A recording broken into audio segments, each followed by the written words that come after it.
Утре на територијата на општина Штип ќе се спроведе дератизација на канализационата мрежа како превентивна мерка за заштита од заразни болести предизвикани од стаорци.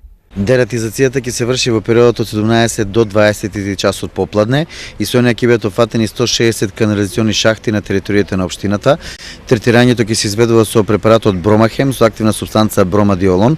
Во случај на неповолни временски услови, дератизацијата се одложува за следниот поволен ден. Од општината ги предупредуваат учесниците во сообраќајот да бидат особено внимателни со оглед на тоа дека дератизацијата се врши преку канализационите шахти на самите улици. Воедно се известуваат сите граѓани во општината за внимателно учество во сообраќајот.